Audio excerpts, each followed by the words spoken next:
History of Russia in 100 Minutes by Smart Histories. Khrushchev thaw.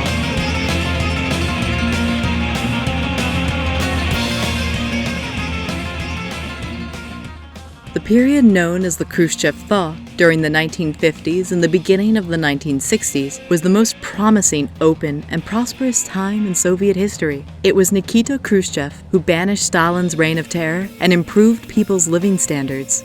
Struggle for power. After Stalin's death in 1953, a fierce fight for power began between his ministers, Lavrentiy Beria, Georgy Malenkov, and Nikita Khrushchev. Over the next few years, Khrushchev managed to gain the upper hand, and he subdued his opponents.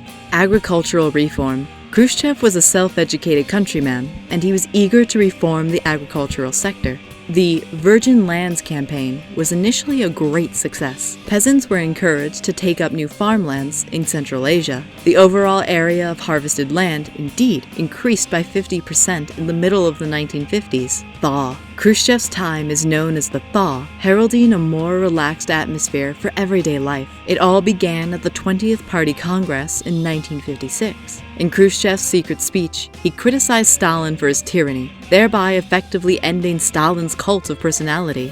A number of political prisoners were freed from the Gulag camps, and some of Stalin's victims were rehabilitated. In 1956, the Soviet Union faced a popular uprising against Soviet hegemony in Hungary. It was mercilessly put down with tanks, and about 3,000 civilians lost their lives. Nevertheless, Khrushchev's popularity grew at home and abroad.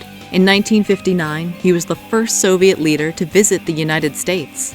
The Soviet Union overtook the United States many times in the space race. In 1957, they sent the world's first satellite, Sputnik 1, into orbit. Then, in 1961, Russian cosmonaut Yuri Gagarin became the first man in space. Very optimistic plans were made for the future at that time. Khrushchev advocated peaceful coexistence with the United States, at the same time reassuring the Russian public that the Soviet Union would soon surpass the United States economically and attain true communism in the near future. China, Cuba, and corn. Khrushchev failed in 3 cases: China, Cuba, and corn. Differences of opinion arose between Khrushchev and the communist leader of China, Mao Zedong, who accused Khrushchev of pro-Westernness. After the 1960s, there was more competition than cooperation between China and the Soviet Union. Also, Khrushchev's plan of revolutionizing Russian agriculture with extensive corn growing was a total failure. Most importantly, the 1962 Cuban Missile Crisis delivered a decisive blow to Soviet prestige.